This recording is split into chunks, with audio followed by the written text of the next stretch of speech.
So here's a quick little model of a virus particle binding to the surface receptors on a cell here.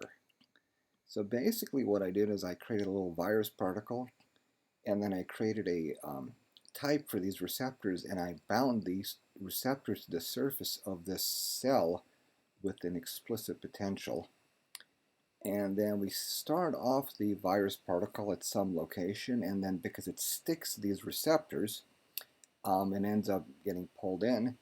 And we can see that as it sticks there, these receptors migrate around the surface and end up binding to this little particle there. And this is all with about, basically just create a particle, a receptor, a virus, stick a couple forces on it, and go ahead and run it.